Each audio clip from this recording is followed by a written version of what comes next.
My name's Emilio, and this is some stuff I wrote. The first one is a poem. Oh, I'm sorry. Before I forget, one of my pieces will be having content of sexual assault nature to it. So if you feel uncomfortable listening to that, I apologize, but you are welcome to step aside. So this first piece is a poem that I wrote. One night I was bored and I wanted to see if I could write a poem, so I wrote this. Nice. Flowers rained atop the mountain this day of perfect spring, fell to adorn the blighted knight who would one day be king. Trials he passed, victories won, the knight did show his worth. No price too high or sacrifice made in name of land of birth. Home he raced, the crown to take, his time had surely come, but smoke did rise above the peaks and boomed the battle drum. Years away, his war to play, honor and glory sought. Defenseless was his sacred land, protect it he could not. Wander did the broken knight, who left for crown of king, lost his home and land he did, that day of perfect spring. That was my poem. Wow. This next piece is about the chosen story structures of the new Wonder Woman movies and the new Thor movie. So just FYI your eye on that. It is called An Equally Funny Poem. Now, humor me, if you would, while I try and tell you a funny story. Laughing is encouraged, though methinks saying so is actually going to make it more obligatory than actually genuine, but, you know, who really cares? Because all we really want in life is someone to... So we can feel heard and feel understood, and others' authenticity actually be damned. So imagine an island of fierce female warriors destined to protect the world, because you know the only way to actually protect something is to remove thyself from it, obviously. Which, now that I think about it, is actually a little more, you know, has some more truth to it than I intended. Now, regardless, the best of these warriors left this island of isolation, but is struck by her ignorance of the world. But fear not. There's a strong Caucasian male to her rescue. And since the man is the answer to every problem, he helps her naivety of the world and navigate around. Plus, there's a shopping montage there because obviously that's the other thing a woman needs in her life. Aha, thank you. So, enter the love interest, and yes, now they are in love. And they set off to save the world. But unfortunately, artificial conflict is the easiest way to progress a story. So the male savior must sacrifice himself to save the day, in a strangely similar fashion from another sacrifice from another movie in a different universe. The same thing. Now, our heroine is understandably distraught. I mean, she spent days with this man.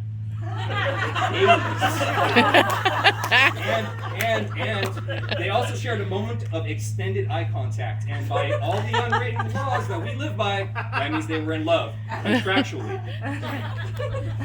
Hold for laughs. It's plentiful. Fake smile and shush. Thanks. Alright, now, Q saving the world. Q, the second entry into the second story because, you know, obviously money's a thing. And Q, the return of the best woman warrior from the isolated watchtower that's facing the wrong direction. Now, in these last few, this is taking place decades later, and she's still pining, that's Chris pining for any of you keeping track. Nailed it. Ba-dum-bum.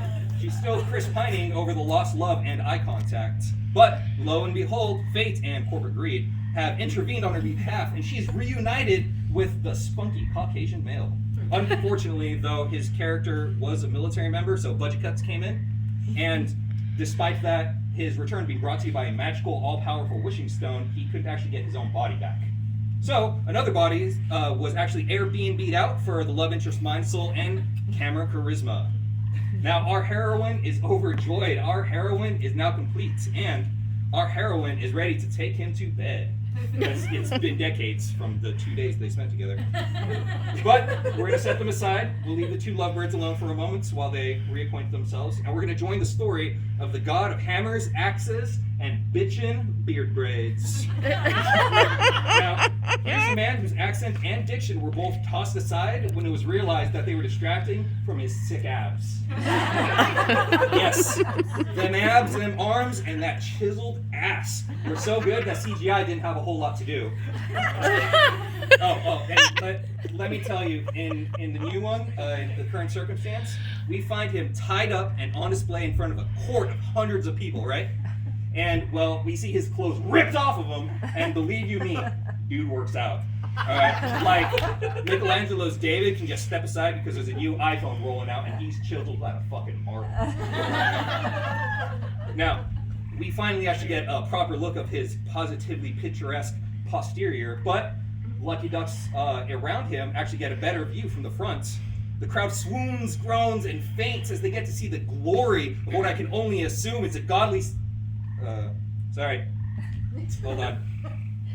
Sorry, there's a mix-up in my notes. It's okay, easy fix. All we're going to do is we're going to change the sex of the main two characters. And we're back in. Now, so, the overly sexualized and objectified woman is now stripped down in front of everyone to see, right? She's just chained there and can only watch as all these people around her is drinking every inch in detail of her. It's okay though. Thankfully her character's development and intelligence will completely replaced by cheap gags and topless scenes because she's fucking hot and that perfect body deserves some attention, right? Now this is starting to feel a little less funny for some reason. It's fine. We'll check back in with the lovebirds.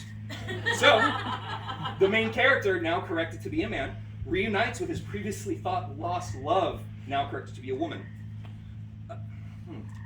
I mean, sure, the resurrection had to put the love interest into someone else's body, but that's fine. The woman whose body it actually belongs to was probably asleep, deep down in the dark with no control as she got fucked by the main character. I mean, she would never know what's going on though, right? I mean, even if she wasn't asleep, and even if she was aware of every touch, kiss, and thrust, I'm sure she wouldn't have minded. I mean, her body was used for these two crazy kids to, passionately reconnect. Even if she could consent and had no choice, it kind of made sense for the story, right? I don't know, but after a while you get tired of, sorry, I don't think the stories are rather funny anymore, so thanks.